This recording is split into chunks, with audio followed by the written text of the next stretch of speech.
You are now in tune with Mamba Radio.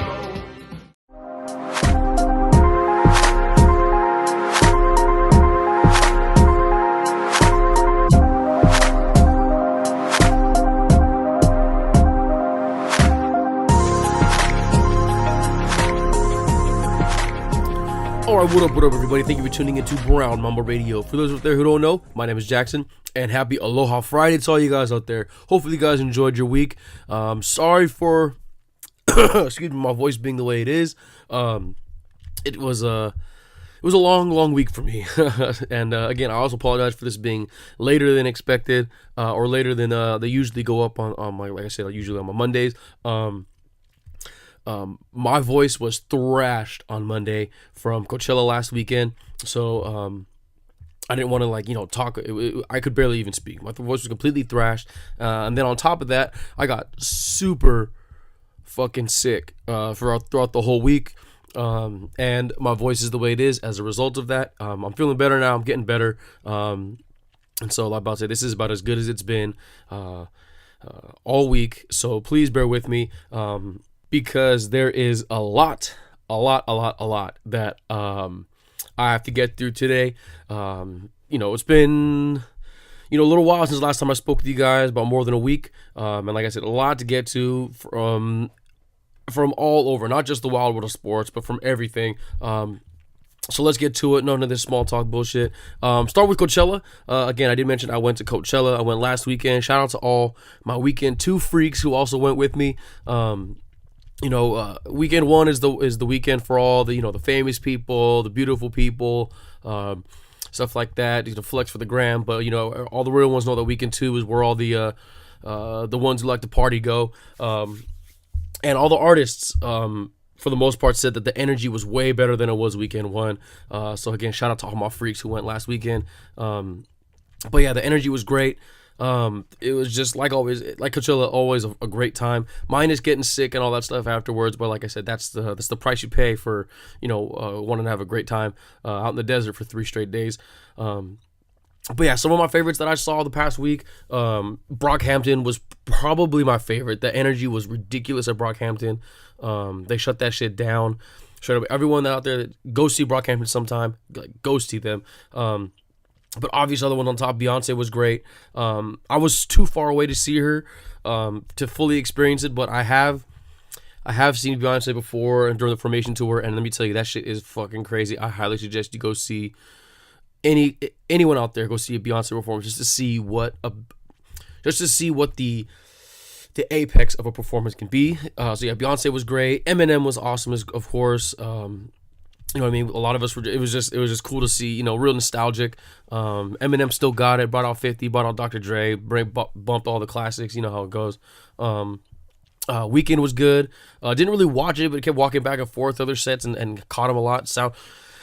He sounded great, but overall, compared to last year, the sound was way better. Way better. So shout out to all the Coachella people for fixing that. That was probably the biggest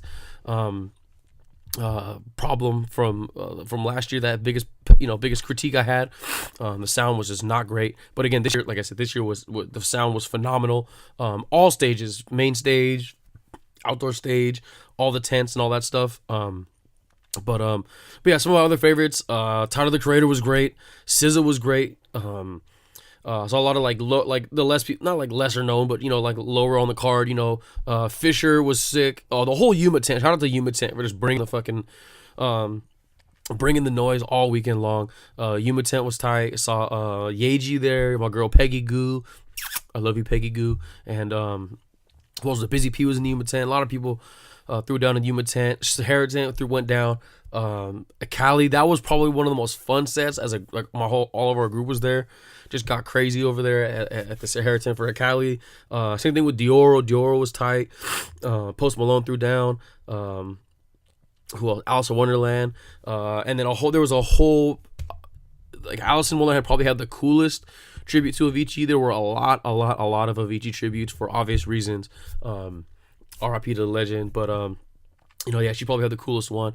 But yeah, just so much good stuff. I off top, I can't even think anymore. But yeah, it was just a great weekend. And Biggest lesson I learned was excuse me, was that alcohol and the sun don't mix. Like I said, I'm probably not breaking any scientific ground here, but yeah, alcohol and the sun do not mix very well. I went through the ringer on Saturday and Sunday. So yeah, shout out to water. Like I always say, drink more water, but shout out to water. Shout out to baby powder. Baby powder saved my life this weekend. Shout out to all the sensu beans, bringing everyone else back to life. And also a big special shout out to Shake Shack for saving my life on Saturday. Saturday was pretty rough. I pre-gamed a little too hard. Got dropped off in the wrong Uber area. And I had to walk through the hot ass sun, and it was about 97, 98 degrees. And I had to walk so far, and I was fucking pissed drunk. But I persevered. I made it in, and I was struggling. I was drinking just down in water, and all of a sudden I just look up like in the Bugs Bunny cartoons, you see the Oasis, and there was Shake Shack. Shout out to Shake Shack. Got that shit. Saved my life. Reset me. Chilled out for a little bit. Re-met up with the group. Had a great time. And I'm sure there's a lot more stories just like that. As fun as it was, like always, the only thing, not like it was like a pet peeve or like a criticism or anything of it, but I just felt like I did way more walking than I did last year. I don't know if it was because I was on one more than likely or whatever. I don't know what it was, but I just, like I said, I just felt like I did a lot more walking. That's what all my friends and I said, and I've heard from other people say, like, yeah, it's like, it felt like it was just like spread out more or something. I don't know, but either way, like I said, that's if you're complaining about walking, then that's, at least I'd rather complain about walking than complaining about the sound or anything like that. So, but again, overall great experience, like always. Can't wait to go next year. Hopefully the lineup is just as good. But yeah, that was how my Coachella experience was. Hopefully yours was just as fun. But yeah, let's move on to the NBA playoffs. Now, again, it's been a little while since we last talked about the playoffs. Again, even though I was sick, not feeling well, or had a little bit more focus on Coachella or anything like that, doesn't mean I wasn't paying attention. I was still watching games, checking the highlights, checking the scores, all that stuff. So with the playoffs, where do I start? With the Warriors and the Spurs, let's just get this out of the way. Again, Warriors won the series 4-1. The Spurs were able to squeak one out, avoiding the sweep. But again, we all knew that the Warriors were going to win. Just a lot of Spurs questions going in the offseason now, and just a lot more of just what's the status of the future of so many guys. Obviously, with Kawhi, that's a whole nother conversation for a whole nother episode. We can go into depth with that another time. But obviously the Kawhi situation, a lot of hints that maybe Manu Ginobili might retire. Tim, another legend. We'll have to see what he does. I'm concerned. Is Greg Popovich going to return? That's the other one I have. We all know the tragic loss of his wife in the middle of right in the middle of the series. Terrible timing. It's never a good time, but this adds to it. And again, we're just praying for Pop, and hopefully he can get through this okay. But like I said, what's the status of Greg Popovich's coaching career? Is he going to want to come back? Who knows? So we'll have to wait and see. Like I said, a lot of questions with the Spurs. But the Warriors, like I said, they looked fine. Obviously, they still don't have Steph. It doesn't look like Steph's going to come back until the next series. But speaking of the next series, nice little segue there. The Warriors, they look like they're going to be fine for now. But if they want to move on, they need to get healthy quick, especially with Steph. I know, like I said, we all know Steph's got the injury with his ankle. KD's got a little bit of something going on, you know what I mean? But or he's been having that little nagging injuries throughout the series. But like I said, if they want to be able to move on, they better get healthy quick, because they shouldn't take the Pelicans lightly, who they're going to have to face in the next series. And Pelicans sweeping the Blazers, I guarantee you, I did not see that coming. And if you saw that coming, you're a goddamn liar. No one saw that shit coming. And man, the Pelicans just looked fucking ridiculously good. They looked so good, so well. They played so well coached. Shout out to, was it Alvin Gentry's still the coach, right? Hang on, let me look that up. Pelicans, I believe it's still Alvin Gentry. Yep, shout out to Alvin Gentry, man. That's that. You know, as much criticism as he's gotten over the years, shout out to Alvin Gentry for coaching his ass off in that series. But as good as the Pelicans were, man, the Blazers were just as bad. I mean, that to me, the Blaze, like I said, it's not just the Pelicans playing that well was shocking, you know, to an extent. But I think just how poorly the Blazers played was just as shocking, and if not more shocking. And I think I have it in my notes here. The Blazers not showing up might be the most head scratching thing in all of the playoffs. Man, like I said, it's just, you know, it was supposed to be Dame time, and they were, you know, one of the top seeds, and this and that, and blah blah blah, and all this stuff. But man, like, and I love Damian Lillard. Trust me, I love Dame. And I like CJ McCollum. I like some of the other guys. I like Nurkic. Really, my friends know how much I love Nurkic. I like a lot of guys on the team, but they just did not show up. And Dame was not good. A guy made a note of his stats here. Dame, one of the top scorers in the league all last year, all regular season. Only 18 points, 4 assists, 4 rebounds, but his shooting percentage, Jesus. His effective field goal percentage, 41%. That is horrible. Absolutely horrible. His overall field goal percentage, 35%. 30% from 3. Just not good. Now, I don't know. Like I said, I can't figure out why. Now, maybe it was because he became a new father. That takes a lot out of you. He did become a dad very recently. Like I said, and that's not really much of an excuse. I get that. But still, I just don't know. Maybe something will come out. He was injured. I don't know, but that just blows my mind. But back to the Pelicans. Excuse me. I said it in the beginning. It was going to be a showdown. It's going to be a showdown between AD and Dame, and very, very much so. AD came out on top. AD was a freaking beast, as we all thought he would. I wrote it down here. He averaged 33 points, 12 boards, 3 blocks and 2 steals a game, and about 1 million alley-oops from Rajon Rondo, and playoff. And I also said that he needs help from a supporting cast, and he got it. He got that shit. Playoff Rondo's back. It looks like, as much criticism as Rondo's gotten over the last season, or the last few seasons, excuse me, it's just, we all knew Rondo still had it. It's just, did he want to do it? You know, like, he just didn't play. He was just not on good teams and stuff like that, you know, and not saying that the Pelicans are a great team or anything, but he just didn't have anyone like Anthony Davis. And vice versa, Anthony Davis never had someone like Rondo. So playoff Rondo's back, just dropping dimes to everybody, throwing lobs to Anthony Davis so he can just dunk on everybody's head. Thrikola's playing well. Shout out to Thrikola. You know, Mirotic is not only just shooting the 3 very well, but he's also playing a little bit of defense. Who saw that coming? But then the biggest kudos has to go to Drew Holiday, who stepped up big time, not just on offense but on defense, putting the fucking clamp down on Dame. So yeah, shout out to Drew Holiday. Shout out to the Pelicans. This is going to be a great series. I can't wait for it to start. And sticking with the West, the Rockets took care of business against the Wolves. You know, kind of what we expected. You know, because the Rockets are good, man. There's no other way around it. The Rockets are good. Harden's playing his ass off. Chris Paul's playing his ass off. Getting some help from the other guys all around. Capella's playing pretty well. PJ Tucker's playing well. You know, it's just, they're good. There's no other way around it. They're good. And mainly Harden. Harden is really, really, really good. And I know that's not any freaking groundbreaking analysis, but they're good. And they're going to be a force to be reckoned with. And, you know, it's part of it is that the Wolves kind of folded under the pressure, or couldn't handle the spotlight. There's a big deal about how it was their first time in the playoffs in like 15 years or whatever.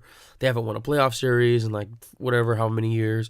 But yeah, just real kind of of a playoff series for the Wolves. You know, a lot of hype going into it, especially with Karl Anthony Towns, Jimmy Butler, Andrew Wiggins.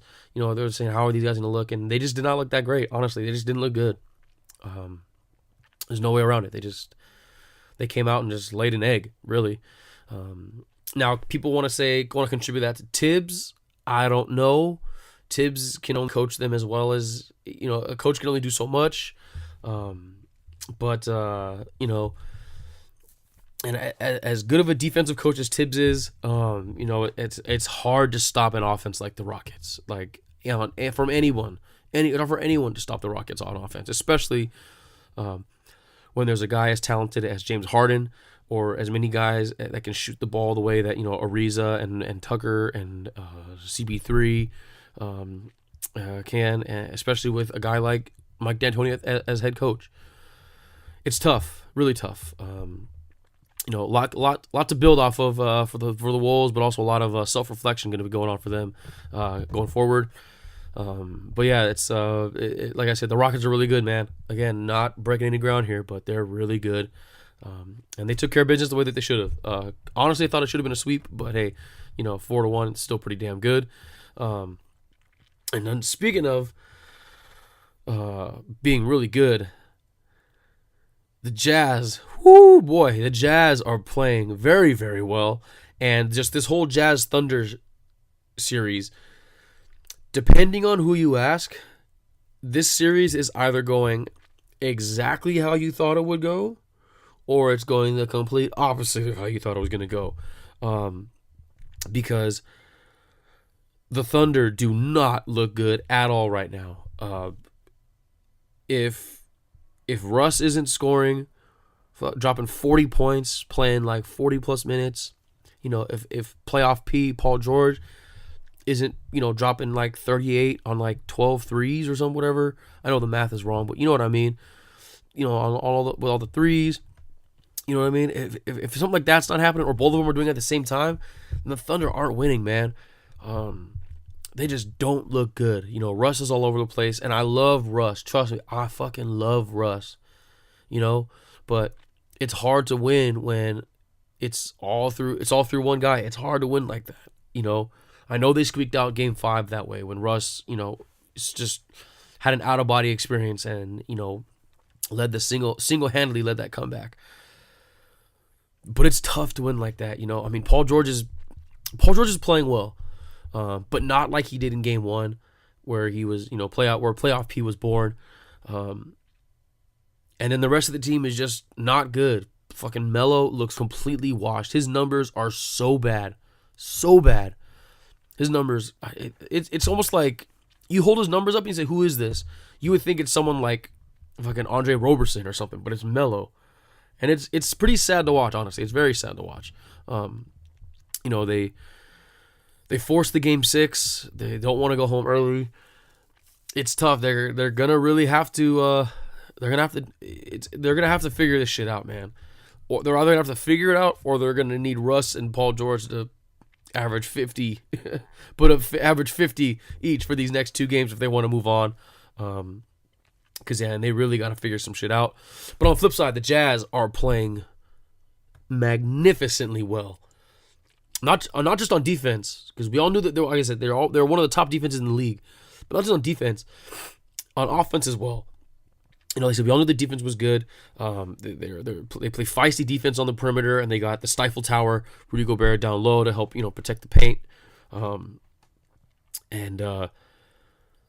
But just on offense, man, Donovan Mitchell is a fucking beast. And literally any other season, he would win Rookie of the Year. But it just happens. He just happens to be in the same season as Ben Simmons, one of the top, not just rookies that we've ever seen, but one of the top players that we've ever seen, or has the potential to be one of the best ever.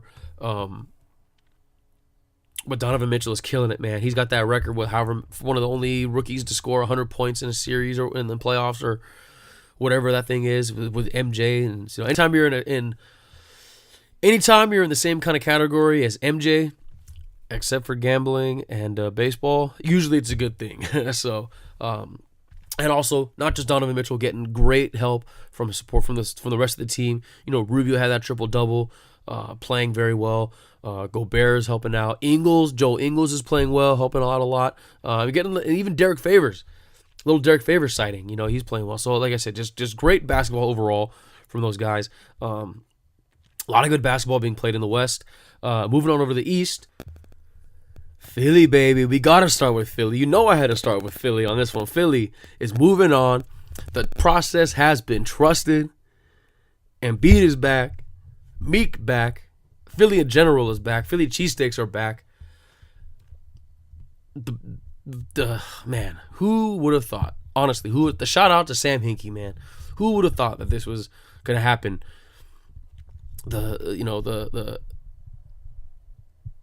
The Sixers, man, they got me speechless. They're playing so well right now. They're playing so well. And it looks like they're the favorites coming out of the East now. They're just playing so well. They're playing such good basketball right now. It all started with Ben Simmons, obviously with the Ben Simmons, all the process guys, Simmons, Embiid. They're getting a lot of production from Saric, who's in my opinion, the most underrated process guy. Saric, like I said, he's not an all-star superstar, but he's pretty good, pretty good at basketball.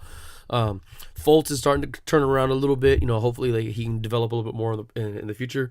But what's really helping them out, that it's not just the process guys, and they're not as young as people think. Like I said, they're obviously the process players get all the shine and stuff like that, but they've also got a lot of guys who have quote unquote been there before. They got Redick, who was big in I think game 2. Redick comes up big. They also got Bellinelli, who was a great pickup for them. Amir Johnson, Jared Bayless, all those guys. Like I said, they've all quote unquote been there before. So they just have a really, really, really good blend of young talent to go along with that veteran savviness. But they're moving on. And like I said, they're the big favorite now. And the whole East better watch out, because like I said, Philly's coming, baby. They're ready. And kudos to Miami. They put up a good fight. It was tough. Sproul coached pretty well. D Wade played as well as he could. The other guy, Goran Dragic, tried to play well. They just did what they could, but it's just, like I said, Philly's just too good, man. Philly is just way, way too good right now. And then they're still just waiting. They're waiting to see who's gonna come out of the Bucks and Celtics. It's a game 7 for them now. It's do or die, And I don't know. I honestly don't know who's gonna win this one. It's tough. It's really tough. I think the Bucks might squeak it out. It's gonna be in Boston, so that's gonna be tough. But we'll have to see. Giannis has been up and down this playoff so far, but he's turned it on lately, especially in Game 6 and Game 5. He's been playing pretty well, and he's getting some help. And I put some. I use some very, very lightly, and help very, very lightly from supporting cast. He's not getting all the help he could get. Bledsoe isn't playing as well as he could play. Brogdon's not playing as good as he can play. Thon Maker, Jabari Parker. Like I said, they all turned it up a little bit more yesterday. But it's they if they want to keep moving on, they want to do something, they better step up and give Giannis some help. But on the flip side with the Celtics, Stevens just still coaching his ass off. He needs to win Coach of the Year. He deserves it. Just a bigger step up from the young players than I think we expected for the Celtics. We've seen big games from most of the young guys. Each guy stepped up. Jaylen Brown had a big game. Terry Rozier's been playing well. Jason Tatum's playing well. They had a big game from, and then not just the young guys, but the vets too. We had a good game from Al Horford. He's been playing well. I forget which Morris twin they have. Morris is playing well. He's doing about as good as he can do, and they're keeping it in there. But again, it's gonna come down to Game 7, baby. Who wants it? Do or die. If gun to my head, I'm saying I'm saying if Giannis can turn that shit up and he can turn it up to 11, then the Bucks can win. But if not, if it's gonna have to come down to Giannis. It's all gonna be depending on how Giannis plays in Game 7. Gun to my head, I'm taking the Bucks if Giannis can turn that shit up. But if not, we're looking at Celtics and the Sixers. But honestly, either way, whoever's playing the Sixers is probably gonna get waxed. let's just be honest here. But yeah, Game 7, I think tomorrow. Gonna definitely be watching it, tuning in, and have to see how that goes. But with the other side of the rest of the East, man, these two series are both closer than they should be, and not in a good way. Raps and Wiz, starting with those guys, not a good thing for the Raptors. The Raptors should have dusted the Wizards. They should have taken care of them in 5 games, in my opinion. And this is not a good sign for the Raptors going forward, especially if they have to play the Cavaliers, because that big brother, little brother complex is real with the Cavs and the Raptors, where the Raptors just cannot get past LeBron.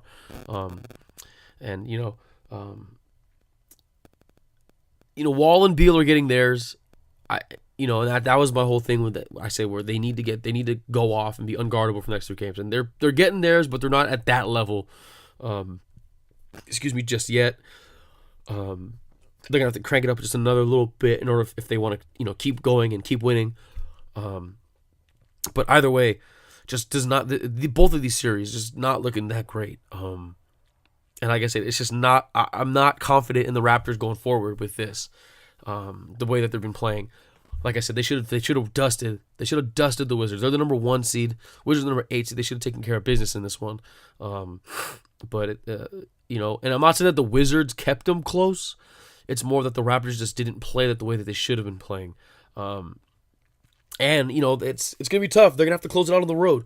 Both the Raptors and the Cavs have to close it out on the road. So we might be looking at 7-game series for both of these teams, which is crazy to think. So like I said, I think the Raptors can get it done, but I'm not 100% confident on that.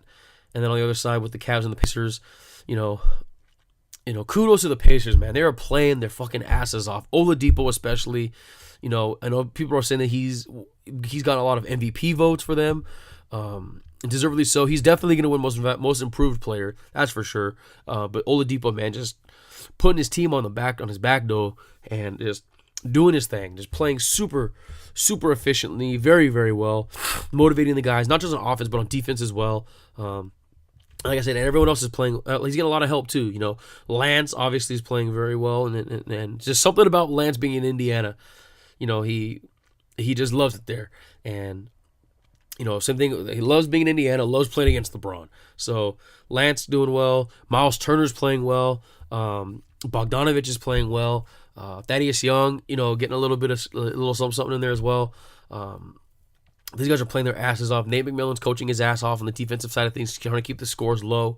Again, and it just in the same way that the Raptors don't look good, and it's not a good sign for the Raptors that is going this far. Not a good sign for the Cavs, man. It's tough, real tough. It's tough to rely on anyone to do it, on any one player to carry your team, even if that guy's LeBron, and he's literally doing everything. If it wasn't for him in those 2 games where he had like 40 points in game 2, he had hit the game winner. Not to mention that other game where they weren't hitting all their threes, they would be in big, big, big trouble.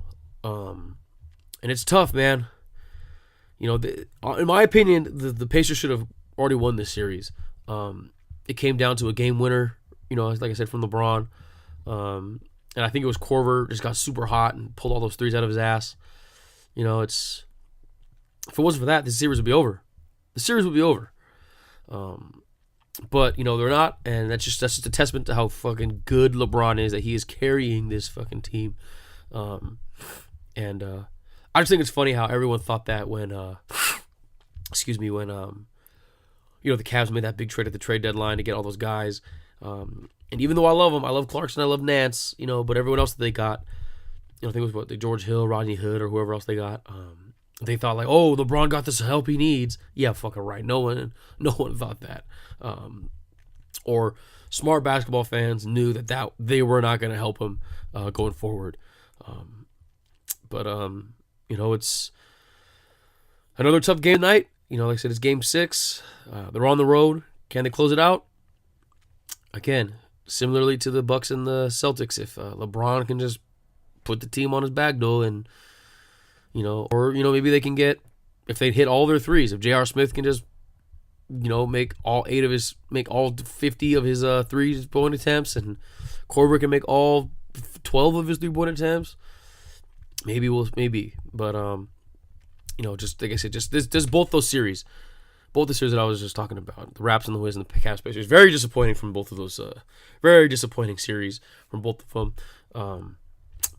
It's just from the East, man. You got to look out for those Sixers, man. They are, not only are they talented, not only are they hungry for the win, and not only are they playing well, but they got that fucking swag, that attitude, and they're confident that they're like, we don't give a shit who you are. We're going to come out there and we're going to punch you in the fucking mouth.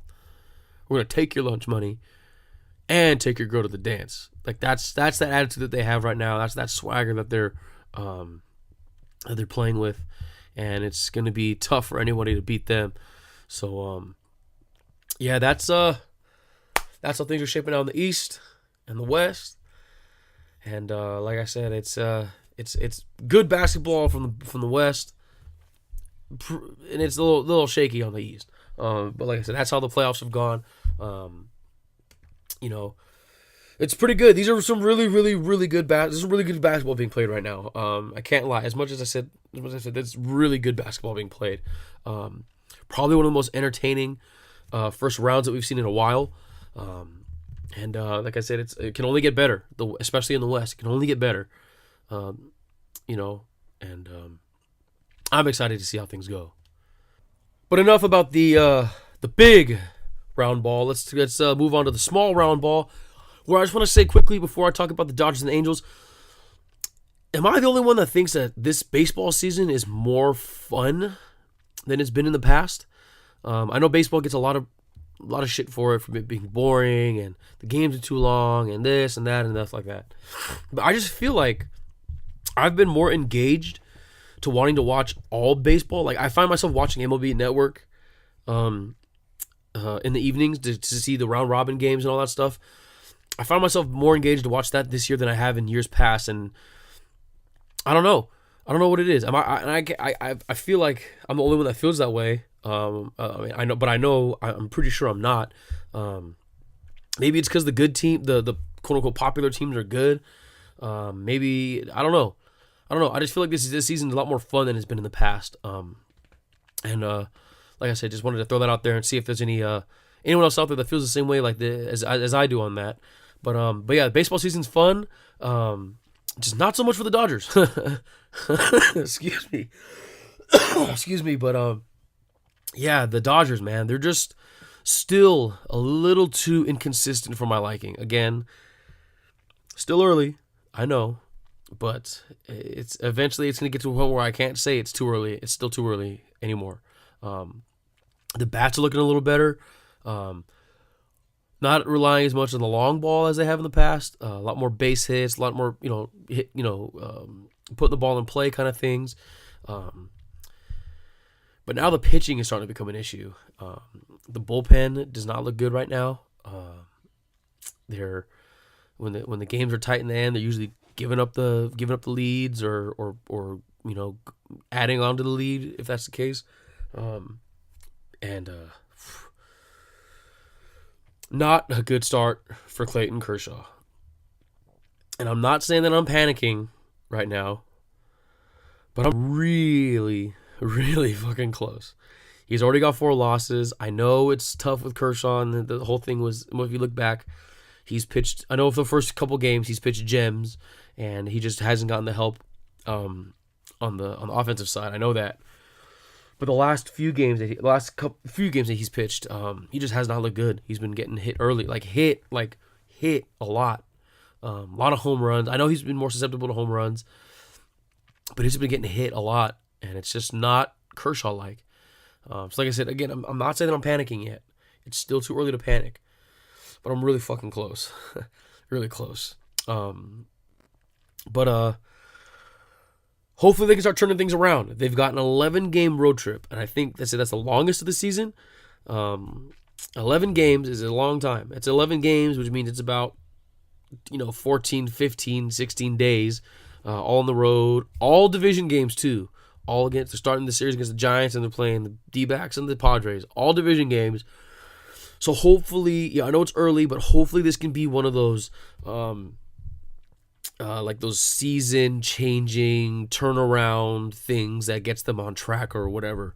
Like I said, it definitely helps that it's against division teams. But on the flip side, it can go very badly, and they can not play well at all, considering they're all road games. And it can really hurt them in the standings. This is a big series. Like I said, this is a very, very big series for them. Like I said, I have all the confidence in the world in them. I hope they can do it. It's not like they're traveling all over the East Coast. They're staying relatively local. This is a big, big series, and hopefully they can, like I said, fix some things, get some things adjusted, and start turning them around. Now, working our way down the 5, down to Anaheim where the Angels play. They're still playing good baseball. Now, I know, and listen, I also want to say, I'm not the biggest Angels fan. I know I've said that. I follow them about as lightly as you can, just enough to be able to barely talk shit about them and stuff. Angels are still playing good baseball. They're second in the AL because they're behind the AL West, because they're behind the Astros, who are probably going to be in the World Series again based on how they're playing right now. But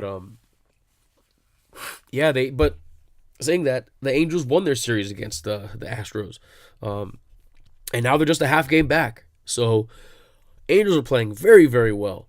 I know last time Ohtani got shelled, but I mean I think he's got like a little blister issue or something like that. But that happens.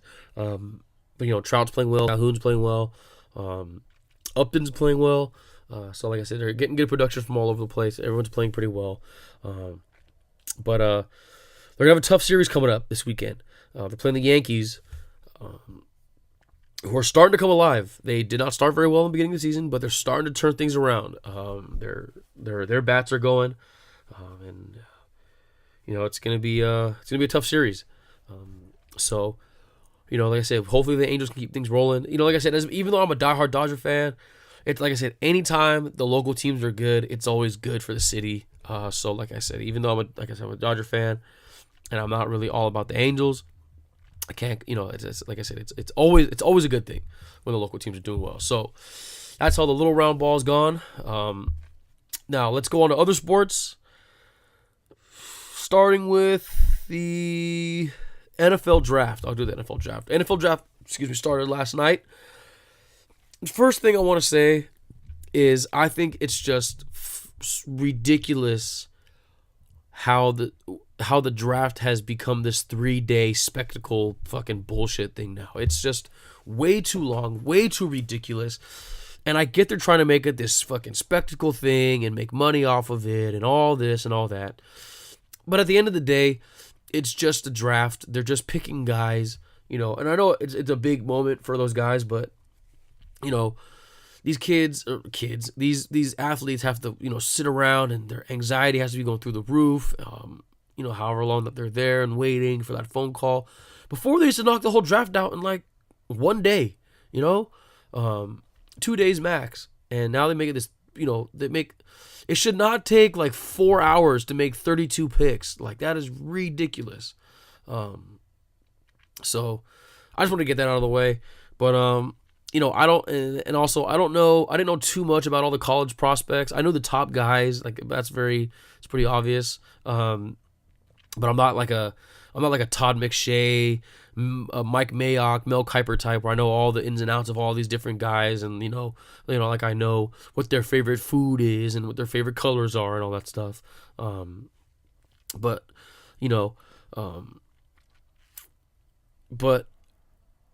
here, that's why I just want to quickly run through it. All the top quarterbacks got picked, the top 5, and I'm including Lamar Jackson because he is very, very good. All the top quarterbacks got picked, but not in the order that we thought. And I say we as in the collective of all the, the football fans and stuff like that. Baker Mayfield went number 1 overall to the Browns in what most people are kind of saying is shocking. Not Adam Schefter, though. Shout out to Adam Schefter for calling that shit like 3 days ago. Yeah, that's very interesting choice. We're gonna have, like I said, we all know how cocky he is and stuff like that. And you can say he's an asshole. You can say he's passionate for the game, and you can say blah blah blah, whatever you want. But I mean, ultimately, at the end of the day, is can this guy play football? Yeah, he's pretty fucking good at football. But we're gonna have to see. There's Browns. They've had their fair shares of ups and downs as far as the drafting quarterbacks have gone. So like I said, we're gonna have to wait and see. But yeah, just rounding it out, man. The rest of the quarterbacks, Sam Darnold ended up going third, second guy off the board, going to the Jets. Josh Allen ended up going to Josh Allen and his problematic tweets ended up going to the Bills, who definitely needed a quarterback. And Josh Rosen fell down to 10th, and he was pissed about that shit. And I know he's getting not like a bad rap or anything like that because of his attitude and stuff like that, but sometimes that's good to have a guy who's kind of not necessarily like an asshole. Like it's you ask one person, they'll say he's an asshole. That's another person, will say he's competitive. But I'd rather have someone that's got a little bit more fire in their belly or fire under their ass than someone who's more like, well, I'm just happy to be here kind of thing. So, I like the attitude that he has, and I think Arizona's a good place for him. And also Lamar Jackson going 32nd overall. So that's a good place for him. And in Baltimore, they've got they got a lot of work to do in Baltimore. But I mean, at least they're going in the right direction, picking a new quarterback, because we all know that Joe Flacco is pretty much done. But as far as the rest of the top guys go, Saquon Barkley, a lot of people's top number 1 overall draft prospect, went to the Giants. Interesting. We'll see how that goes. I mean, he'll definitely, if he can live up the expectation, he'll take a lot of pressure off of Eli and Odell.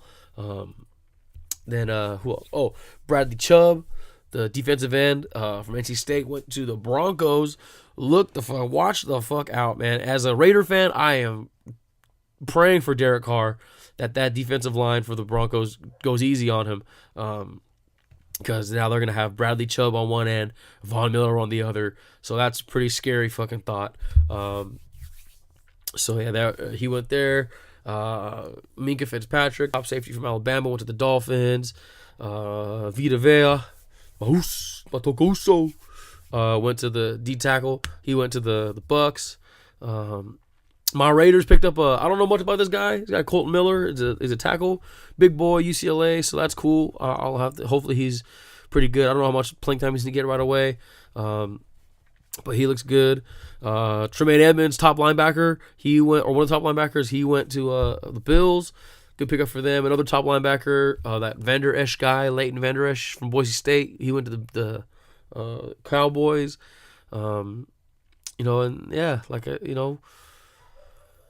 Like I said, I don't know much of these guys. I'm just being pretty fucking honest, man. I don't know much. So, I think everyone went kind of where they thought they would go, except for the quarterbacks.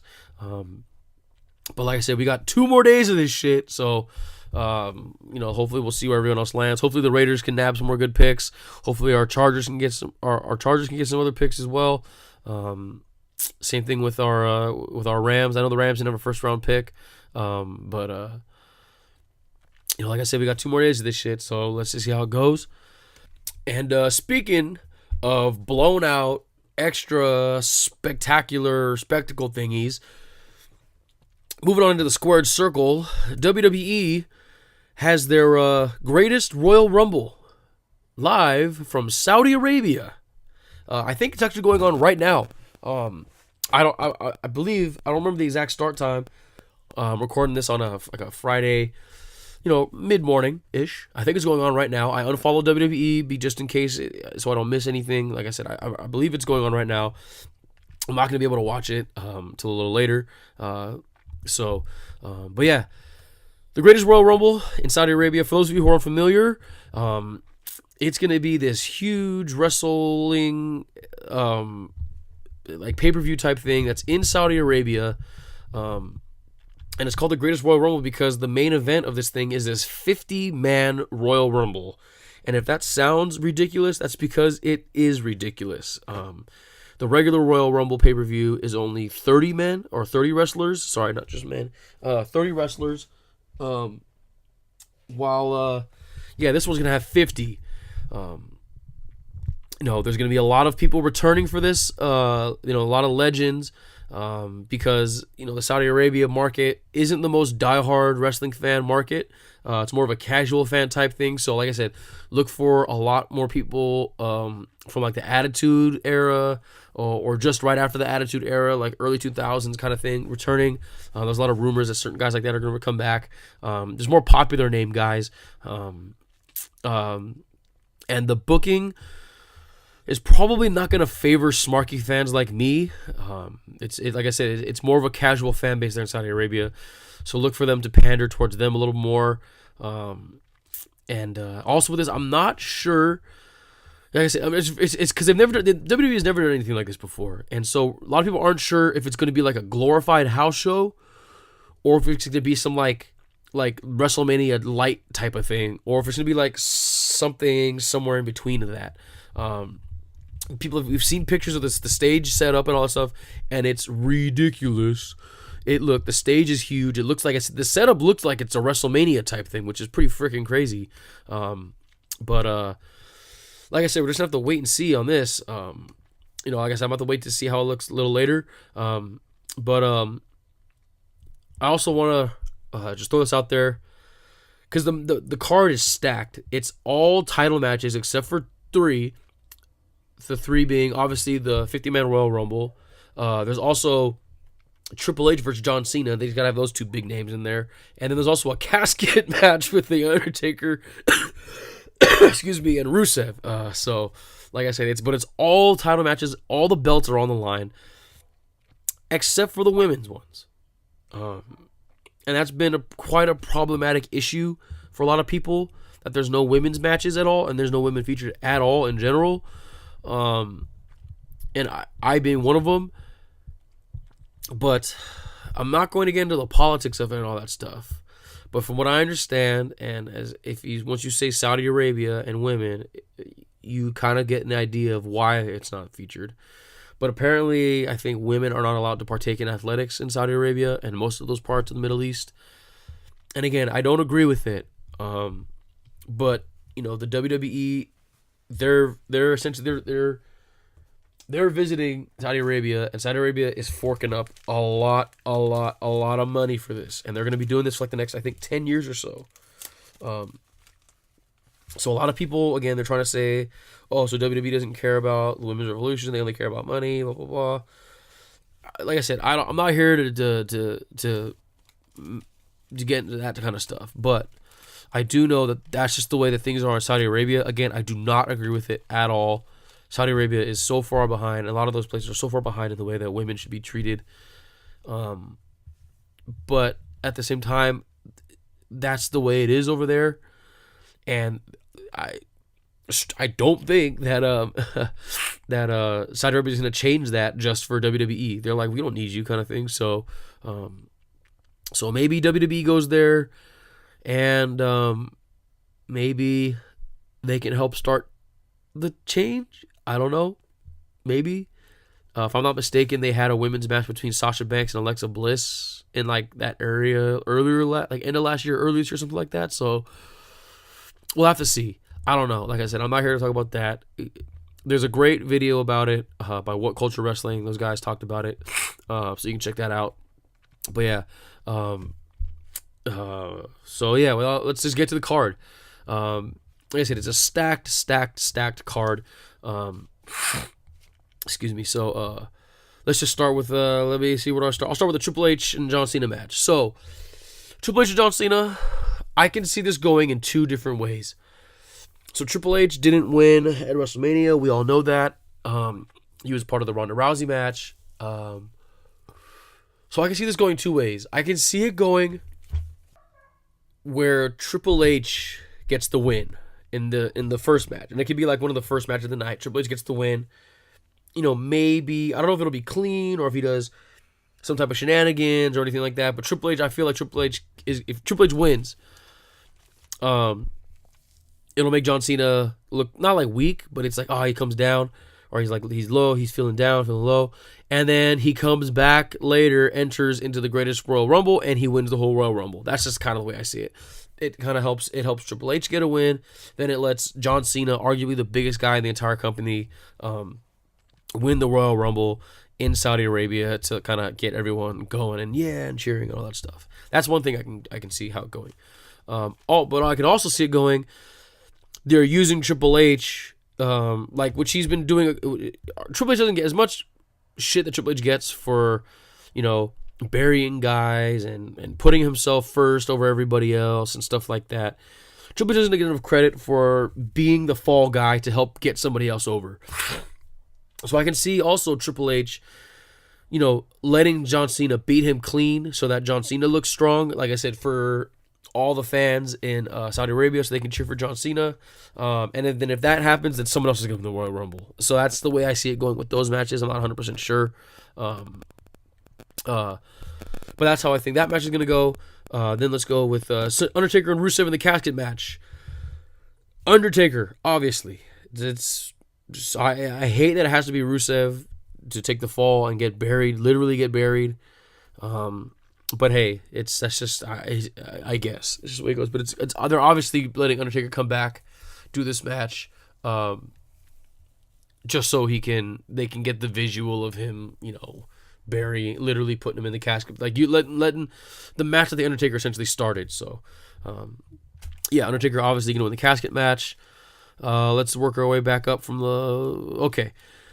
So for the Cruiserweight belt, it's going to be Cedric Alexander versus Kalisto. It has to obviously be Cedric Alexander. Why would they give it to Kalisto? I mean, it just makes more sense. Cedric Alexander's pretty good, and I don't know why they would just make the belt change hands like that. That'd be pretty random. It's my money's on Cedric Alexander. Then we have the tag team championships, starting with the Raw tag team championships. It's what did they call it? The leader of worlds, I think is what they're calling them. Matt Hardy and Bray Wyatt taking on The Bar. And I'm going to have to say Matt Hardy and Bray Wyatt because this is going to be a theme for this.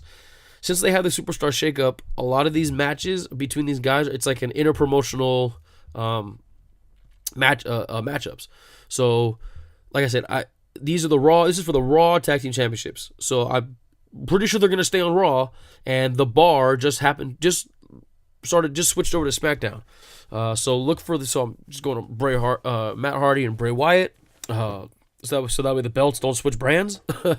But that's not the case here with the SmackDown belt, tag team belts. The Bludgeon Brothers are taking on the Usos, and I'm going with the Bludgeon Brothers only because I think it's too early to take the belts off of them. They just recently won them at WrestleMania, as we all saw. So it's like I said, I think it's just too early to take it off of them, and it's never a good thing to play hot potato with the belts. I know they're building up some kind of like feud between the Bludgeon Brothers, the Usos, and the New Day. Maybe the Bar, maybe some other stuff. I don't know. So, but like I said, I think it's just a smarter idea to keep the belts on the Bludgeon Brothers. Then we got the U.S. belt, Jeff Hardy versus Jinder Mahal. Again, I'm saying Hardy's going to retain because I can't see the belt changing brands like that again. And so it seems like the U.S. title is going to stay on SmackDown, and kind of rolling into the next match, the Intercontinental belt, I think is going to stay on Raw. So Seth Rollins, The Miz, Finn Balor, and Samoa Joe are going to take on each other in a fatal 4-way ladder match for the Intercontinental title. And again, because I'm saying I think the belt's going to stay on Raw. It could go to Balor, but I think Seth Rollins is going to retain, so that, like I said, one, so that the belt stays on Raw, and two, I think they're going to save Finn Balor's push or belt, or they're going to let Finn Balor win it at a later pay-per-view or something, so they can build that feud a little more, because they're kind of buddy-buddy right now, but, hopefully sooner rather than later, they bring up the fact that they were feuding for a while, and Seth Rollins is the reason why Finn Balor had to give up, had to vacate the Universal title when he was the first ever Universal Champion, and they can do that again. So, yeah, look for Rollins to retain the belt and keep the Intercontinental Championship on Raw. Then we're going to the two big belts. With SmackDown, with the WWE Championship, we have AJ Styles taking on heel, low blow, cockshot, Shinsuke Nakamura. And I think that I kind of want Styles to win, but I also feel like they can if they can pull away, if they can find a way to book it where Shinsuke Nakamura can win via like shenanigans, maybe with a low blow when the ref's not looking or something like that, or like they knock the ref down kind of thing. Like maybe he goes, you know what I mean? Like one of those things where like I said, I think that's how they can figure something out there where they can have, the ref be knocked down, have Shinsuke Nakamura hit him with a low blow, then a Kinshasa, and then, like I said, fire shenanigans. Because we've been missing a heel champion like I said, nothing against AJ Styles. I love AJ Styles. He's probably one of my favorite guys going right now, but we haven't had a heel champ. And it would also give something, if it give AJ Styles, it would get the crowd behind him again and give him something, something to work towards again.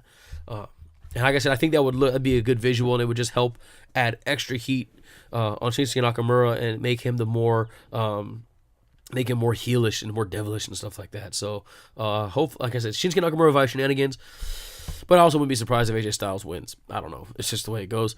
And then the big one, Brock Lesnar versus Roman Reigns in a steel cage. Now, I think... Is this it? Is this going to be it? Is this really going to be how it's going to be? Is this the... I think this is going to be it. This is the one where Reigns finally wins over Brock Lesnar, so they can get that... they can have the visual of him, holding the belt, getting cheered, do all that stuff. Like I said, I'm not breaking any ground here, but I mean, listen, WWE swerved all of us before. They swerved us all at WrestleMania, letting Brock win, when everyone thought for the better part of a year that Roman Reigns was going to finally be coronated at WrestleMania. So I don't know. It could be. And it's weird that it's in a steel cage, I think if that was the case, they'd put him in a Hell in a Cell. I don't know. But like I said, we'll have to see. But as far as I can see, I think it's going to be Roman Reigns. But I'm not 100% on this yet. I just don't know. I really don't know. Especially considering that Brock Lesnar signed what appears to be a long-term contract with WWE. So it looks like he's going to be around for the long run, which, again, is very odd. Very odd considering all the different rumors about, if Brock was going to stay or go and all that stuff. But yeah, so for now, my money is on Roman Reigns winning, so that the WWE can have those visuals of a crowd cheering for Roman Reigns when he wins, because I'm assuming they're banking on Saudi Arabia fans not being a bunch of smarks and internet guys who are going to just boo the fuck out of him. So, although that would be hilarious if they were, and the plan backfires. So, that's how I think that's going to go. And finally, the big 50-man Royal Rumble. So, piggybacking off the whole Triple H Cena thing, I think it could either be John Cena, or my money, like I said, I think that, like I said, I only say Cena in this case because I feel like since it's the first ever Royal Rumble, and as far as I'm concerned, it's not the first ever greatest Royal Rumble 50-man whatever thing. And as far as I'm concerned so far, it's for nothing. It's just for like the sake of saying I won this match. There's no title shot on the other attached to it. There's no anything really, I think, attached to it. So if that's the case, John Cena would be the perfect winner for it, just because, again, it's the most popular guy, arguably, in the company right now, winning it. So that way they have, like I said, he can if forever he can say John Cena's the first winner. They can everybody cheer him, and also like I said, if there's no title shot or anything attached to it, then he doesn't, take the spot of a more, not like I said, not more deserving person, but someone else, a younger guy who also deserves to get another push or anything like that. So my money is on John Cena winning it. There's people saying Daniel Bryan. I personally think if it's not John Cena, it's going to be Braun Strowman. It just makes the most sense. He's the biggest, strongest guy. He's super over right now. It would help push him into the atmosphere, the stratosphere. You know what I mean? That would help out too. But hey, honestly, if it could be anyone at this point. This thing is so unpredictable. It's never been done before. There's nothing to compare it to or anything like that. So I have no idea. And that's honestly pretty exciting and pretty refreshing. So that's pretty cool. And yeah, we're gonna have to wait and see what happens at the Greatest Royal Rumble. Like I said, I believe it's going on right now. But like I said, I don't know personally. I'm gonna watch it later. Like I said, I'm excited to see how it goes. Hopefully, it's a success because, like I said, you just never want to see anything kind of go up in flames or anything like that. But yeah, that's how that went. One more other thing for sports I wanted to talk about. They finally did it. Finally gonna do it. Max Holloway versus Brian Ortega. The match, the fight everyone's been wanting to see. I know I'm torn because Brian Ortega is from Torrance. He's from my city. Shout the fuck out to Torrance, T-City. Brian Ortega. It tears me. I don't know who to root for in this one. Like I said, Brian Ortega's from my city in Torrance, but Max Holloway, Hawaii boy. I got family. My family's from Hawaii, so it's tough. But again, this is just the fight that everyone wants to see. The two best in the world. So, like I said, they're finally going to get it on. Pause. And it's going to be a good fight. I believe it said July 7th, if I'm not mistaken. So that's going to be a good-ass fight. Look for that. And quickly to wrap all this stuff up, some other news. Like I said, I mentioned it earlier. Meek Mill is free. He finally got let go early from jail after being, from what I understand, unjustly incarcerated and stuff like that.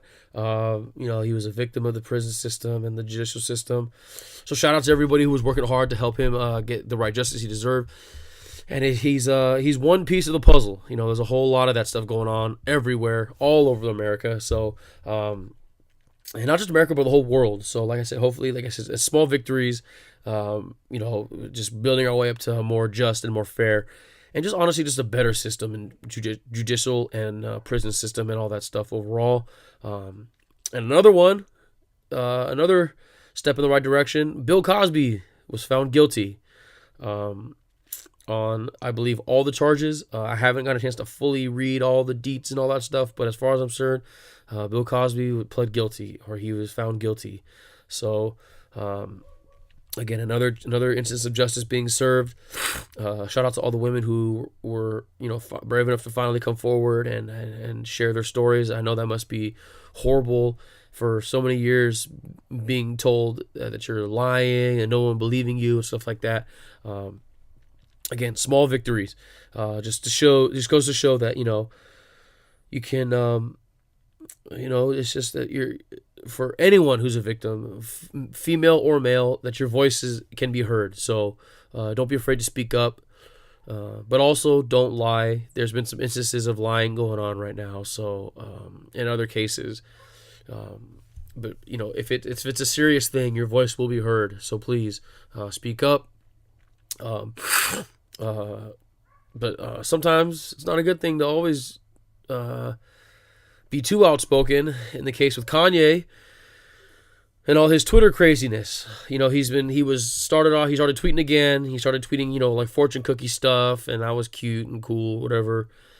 Then he just started going off the fucking rails with all this fucking Donald Trump shit and pissing a lot of people off, pissing myself off. My friend's saying, what the fuck is going on? And dude, no one knows what is going on. He's saying he's like siding with alt-right conservative thinkers who are just like all this shit, and he's saying a bunch of stuff. It's like, dude, what the fuck? And at first I thought it was just kind of like he's trolling. But then it's like now he's not, because he's showing off his Donald Trump MAGA hat, and it's like, and it's autographed, and he's posing with people, with more like alt-right conservative dudes throwing up white power symbols and shit. It's like, what the fuck is going on here, dude? Like, you know, and it's just, you know, Ebro and Peter Rosenberg, shout out those guys for articulating it, the feelings of the people as well as they have, where it's like, you know, man, like, if you want to use your platform and you want to do all this shit, like, you know, like, do it for a better purpose than this. Like, and if this is really just a publicity stunt to make more money and shit like that, then, like, what the fuck, man? Like, this is the same guy who said George Bush doesn't care about black people, you know, and that came from a place of in his mind, of truth, and, you know, and he was standing looking out for his fellow people of color, you know, after the whole Hurricane Katrina thing. And now he's over here siding with, you know, alt-right people and saying shit like racism doesn't exist. And it's like, what the fuck, man? Like, that's right. I was like, the whole time reading, it's just like, what the fuck is going on here? So hopefully, you know, and he's got new music coming out. I know he's trying to, like I said, the whole